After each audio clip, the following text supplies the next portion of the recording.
BITSAT 2024 के first attempt के लिए अब काफी कम टाइम रह गया है और आप में से शायद ऐसे कई सारे स्टूडेंट्स हो गए जो कि पूरी तरीके से जेई के लिए डेडिकेटेड थे, लेकिन अब जो है बिटसेट के लिए भी यहाँ पे प्रिपेयर कर रहे हैं। तो एक ऐसा सेक्शन जिसके बारे में शायद आपको जानकारी ही नहीं हो ज्यादा, क्योंकि वो जो है आपके जेई में देखने को नहीं मिलता, तो वो सेक्शन हो जाता है एलआर एंड इंग्लिश। और यहाँ पे हम जो इस वीडियो के अंदर आपके लिए कंप्लीट गाइड लेके आए हैं ताकि आपको पता चले कि लॉजिकल रीजनिंग और इंग्लिश में किस टाइप के क्वेश्चंस यहाँ पे देखे जाते हैं। तो बेसिकली इस सीरीज को जो है हमने यहाँ पे 4 पार्ट में डिवाइड किया है और आज जो है हम पार्ट 1 में देखेंगे, नहीं तो वीडियो जो है काफी ज्यादा लंबा हो जाएगा। और अगर आप जो है इसी तरीके से सीरीज में और भी वीडियोस चाहते हैं तो पार्ट 2 के लिए हम एक छोटा सा जो है लाइक्स का टारगेट लेते हुए चल रहे 300+ लाइक्स का। तो जरूर से इस वीडियो को लाइक करिएगा, क्योंकि बिटसेट से रिलेटेड जितनी भी कंप्लीट इंफॉर्मेशन है वो आपको इस चैनल पे जो है फ्री ऑफ कॉस्ट मिलेगी। अब अगर हम यहाँ पे देखें तो देखो, एक चीज जो कि आपको यहाँ पे समझना जरूरी है वो ये है कि आपके पास लेस देन जो है 25 डेज के आसपास रह गए फॉर द फर्स्ट अटेम्प्ट। और अगर हम सेकंड अटेम्प्ट की यहाँ पे बात करें तो यहाँ पे जो है आपको लगभग कह सकते हो 2 महीने का टाइम है। तो जेई में जो भी हुआ उन चीजों को भुलाकर अगर आप जो है बिटसेट में यहाँ पे डेडिकेशन से वर्क करते हो तो एक अच्छा स्कोर निकाल सकते हो। एंड अगर आप जो है अपनी बिटसेट की प्रिपरेशन को यहाँ पे बूस्ट देना चाहते हो तो रिसेंटली हमारा जो है बिटसेट क्रैश कोर्स प्रहार बैच आप सभी के लिए लॉन्च हुआ है। ये जो है ये कोर्स यहाँ पे प्रिपेयर किया गया है by the team of BITSAT और आपकी बिटसेट एग्जाम के लिए काफी ज्यादा जो है रेलिवेंट साबित हो सकता है। हर एक वो चीज मौजूद है जो कि आपको लास्ट टाइम पे हेल्प कर सकती है। आप भलाई मॉक टेस्ट करें या फिर जो है कॉन्सेप्ट लेक्चर्स या फिर शॉर्ट ट्रिक्स करें, सब चीजें आपको जो है इस क्रैश कोर्स में देखने को मिल जाती है। तो प्रोसीजर आप सभी के सामने, इसके थ्रू आप जो है कोर्स में यहाँ पे एनरोल कर सकते हैं। एंड फिलहाल यहाँ पे जो है इस पे 1500 रुपीज ऑफ का जो है डिस्काउंट कूपन कोड चल रहा है, जो कि आप जल्द से जल्द अवेल कर सकते हैं। अब देखिए, अगर हम जो है सबसे पहले सेक्शन की बात करें यहाँ पे वर्बल रीजनिंग की, तो बेसिकली इस वीडियो में हमारा पूरा फोकस यहाँ पे वर्बल रीजनिंग पे रहने वाला है। और ब्रोशर में अगर आप उठा के देखो तो टोटल 5 टॉपिक्स है, जिसमें से पहला हो जाता है एनालॉजी। एनालॉजी की अगर आप जो है यहाँ पे थोड़ा सा समझो कि क्या होता है एनालॉजी में, किस टाइप के क्वेश्चंस पूछे जाते हैं, तो बेसिकली इसका मतलब है करस्पॉन्डेंस। एक चीज जो है दूसरे के करस्पॉन्डेंट है, तो इस टाइप से आपके जो है क्वेश्चंस यहाँ पे देखने को मिलेंगे। तो in the questions based on analogy a particular relationship is given and another similar relationship has to be identified.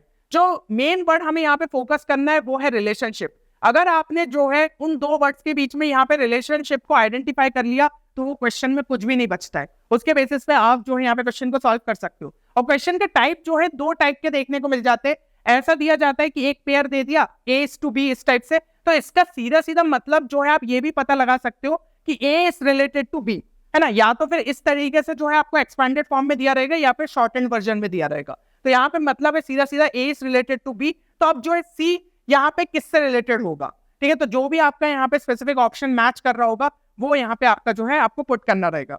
एक सिंपल सा अगर एग्जांपल यहाँ पे लेके देखे तो sword is related to slaughter in the same way as scalpel is related to.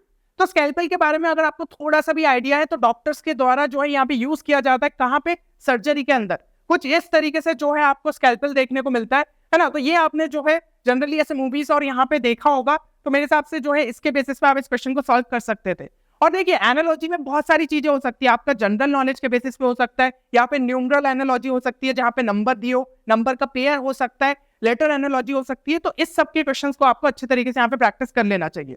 अब अगर आपको समझ में नहीं आ रहा है कि कहाँ पे रेलिवेंट ये क्वेश्चंस ढूंढे या फिर प्रॉपर तरीके से स्ट्रक्चर तरीके से चीजें नहीं मिल पा रही है, तो उसके लिए भी जो है हमारा यहाँ पे आपके लिए रैंकर्स बैच जो है ऑलरेडी लॉन्च है, जिसमें लॉजिकल रीजनिंग और इंग्लिश बहुत अच्छे तरीके से यहाँ पे कराया गया है। तो अगर आप जो है यहाँ पे पीसीएम को लेके ऑलरेडी कॉन्फिडेंट है तो आपको जो है एलआर एंड इंग्लिश को बूस्ट करने के लिए रैंकर्स बैच को जरूर से चेक करना चाहिए। इसके अंदर आपको जो है यहाँ पे डिटेल लेक्चर वीडियोस मिल जाएंगे, प्रैक्टिस शीट जो है सॉल्व करने को मिल जाएगी, प्लस यहाँ पे sectional mock test LR and English के मिल जाते हैं। तो कोर्स डिटेल्स की जो लिंक है वो आपको डिस्क्रिप्शन में देखने को मिल जाएगी। और स्पेशल थिंग ये भी है कि separate batch is launch for the non Hindi speaking students. तो जिनको जो है हिंदी समझने में डिफिकल्टी रहती है उनके लिए भी यहाँ पे जो है कोर्स लॉन्च है। बाकी जो कंटेंट वाइज अगर हम बात करें तो दोनों ही बैचेस में कंटेंट जो है आपको सेम देखने को मिल जाता है। फिर भी आपको कोई भी क्वेरी है तो गिवन नंबर पे आप हमारी टीम को यहाँ पे कॉल भी कर सकते हो।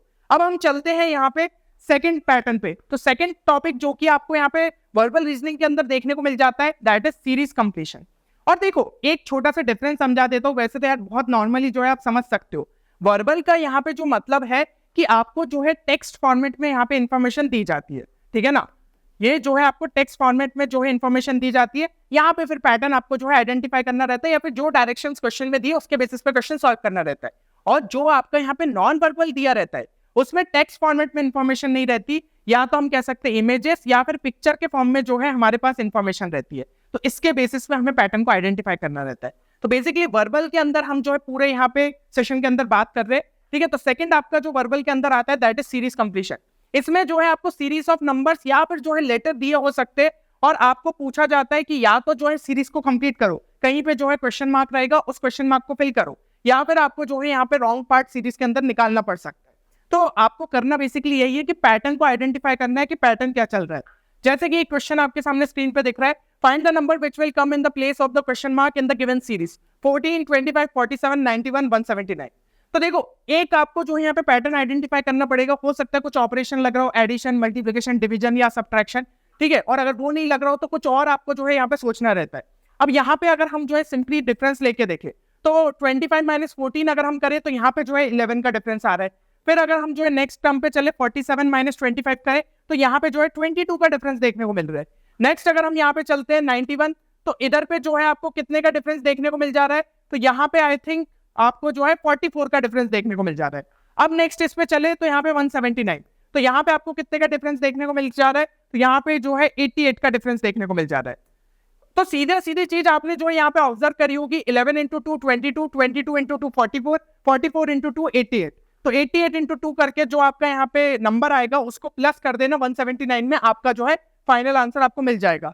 तो यहाँ पे सॉल्यूशन आप सभी के सामने वो नंबर हो जाएगा 176, तो 179 में ऐड करोगे तो फाइनल आंसर हमें मिल जाएगा 355। इस तरीके से इस क्वेश्चन को जो है सॉल्व करना था। अब अगर हम जो है यहाँ पे नेक्स्ट इस पे चले तो देखिए यहाँ पे जो है इसी टाइप से क्वेश्चन में आपको थोड़ा सा उलझाते हुए रॉन्ग टर्म पूछ लिया जाएगा। इसके अंदर क्या करेंगे भाई, पूरी सीरीज दे देंगे, अब बोलेंगे कि रॉन्ग टर्म निकालो। तो आपको क्या करना है, आपको ये देखना है कि पैटर्न ब्रेक कहाँ पे हो रहा है सीरीज में, उसके बेसिस पे आप कर सकते हो। आपको चलना वही पैटर्न है कि इनके बीच में पैटर्न ढूंढने की कोशिश करो। तो अगर स्टूडेंट्स यहाँ भी डिफरेंस लेते तो उनको समझ में आ जाता कि भाई ये जो है आपके यहाँ पे मल्टीपल्स जिस हिसाब से आ रहे उसके हिसाब से यहाँ पे कौन सा नंबर आना चाहिए। पैटर्न तो आप मेरे हिसाब से पिछले क्वेश्चन से समझ गए थे। तो यहाँ पे क्लियरली जो है हमें समझ में आ जाता कि 25 आना चाहिए था, 26 नहीं आना चाहिए था। तो 26 हमारा जो है यहाँ पे रॉन्ग टर्म आ जाएगा। चलिए अब नेक्स्ट इस पे अगर हम चले तो नेक्स्ट है आपका क्लासिफिकेशन। ये है one of the easiest topic of verbal reasoning. इसके अंदर क्या करना रहता है, तो मैं सीधे टर्म्स में आपको बोलूं तो बेसिकली आपको ऑड वन आउट निकालना पड़ता है। ये सब पढ़ने की जरूरत नहीं है, ठीक है ना। ब्रोशर में हर एक के लिए थोड़ा डिटेल वर्जन में लिखा है, पर सब नहीं देखने की जरूरत। ऑड वन आउट आपको निकालना है। 3 ऑप्शंस आपके जो है यहाँ पे डिफरेंट रहेंगे और जो है चौथा ऑप्शन यहाँ पे अलग रहेगा। तो वो जो 3 आपके यहाँ पे जो एक कॉमन प्रॉपर्टी शेयर कर रहे हैं ना, उसके अलावा जो चौथा वाला अलग है उसको हमें जो है यहाँ पे आंसर एज आंसर टिक करना रहता है। अब देखिए यहाँ पे जैसे कि क्वेश्चन देके रखा है, in this question 4 of them, यहाँ पे 4 नहीं आएगा, यहाँ पे 3, ठीक है। 3 of them are alike in a certain way while 1 is different, तो चूज द ऑड वन, ठीक है। 4 आपके सामने जो है ऑप्शंस देके रखे। अब एसी में आप एक चीज ऑब्जर्व करोगे कि एक एक लेटर जो है आपके यहाँ पे स्किप किया गया है, जैसे कि ACE, तो भाई बी जो है आपका यहाँ पे स्किप करा गया, फिर डी स्किप करा गया। सेम चीज यहाँ भी हो रही है, PQRST, फिर यहाँ पे भी सेम चीज हो रही है, UVWXY। और इधर पे अगर आप देखो तो ये सभी कॉन्जिक्यूटिव लेटर्स है, तो बेसिकली ऑड वन जो है हमारा यहाँ पे हो गया। तो कितने मतलब सिंपल तरीके से आप समझ सकते हो, बहुत ज्यादा कॉम्प्लेक्स करने की जरूरत नहीं है। बस क्वेश्चन ज्यादा से ज्यादा प्रैक्टिस करने रहेंगे, क्योंकि यहाँ पे जो है मैं इजी लेवल के क्वेश्चन उठा रहा हूँ, इससे जो है आपको मुश्किल लेवल के क्वेश्चन बिट साइड में देखने को मिल सकते हैं। तो वीडियो का यहाँ पे जो है सबसे ज्यादा मतलब इंपॉर्टेंस ये है कि आपको हर एक का जो है टाइप समझ में आ जाएगा, तो आप एटलीस्ट थोड़ा सा यहाँ पे फेमिलियर हो जाएंगे और ज्यादा से ज्यादा क्वेश्चन जो है प्रैक्टिस कर पाओगे। लॉजिकल डिडक्शन में अगर हम बात कर ले तो यहाँ पे आपको एक बेसिकली जो है पैसेज दिया रहता है और एक स्टेटमेंट दी रहती है।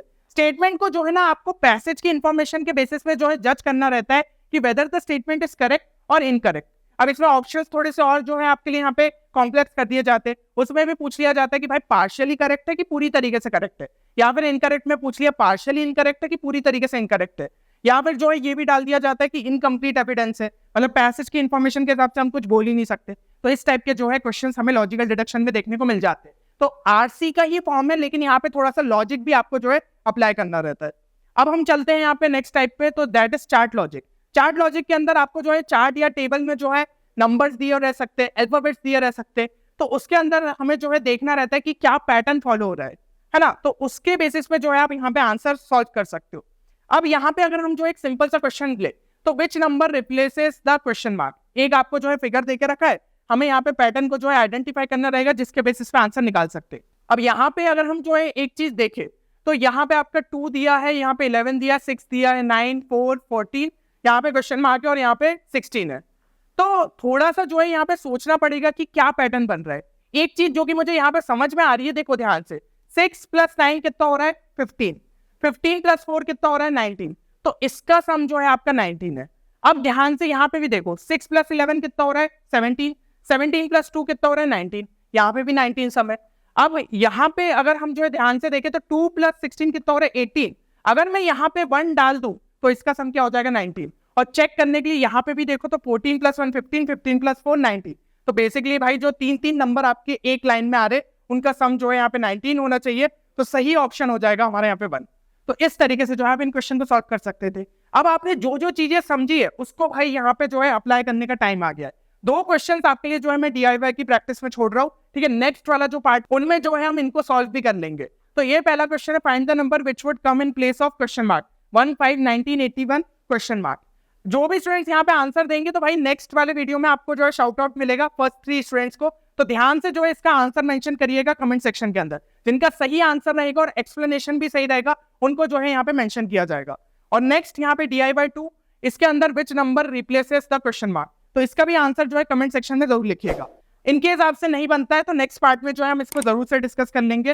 और देखिए अगर आप चाहते हैं कि नेक्स्ट पार्ट हम जल्द से जल्द यहाँ पे रिलीज करें तो 300+ लाइक का जो है हम छोटा सा टारगेट लेते हुए चल रहे, होपफुली आप जो है इसको लाइक करेंगे, क्योंकि देखिए बिटसेट से रिलेटेड हम आपको लगातार यहाँ पे गाइड करते आ रहे हैं और आगे भी जो है आपको मदद मिलती रहेगी। तो चैनल के साथ जुड़े रहिएगा, मिलते हैं अगले वीडियो में, तब तक के लिए take care and good bye.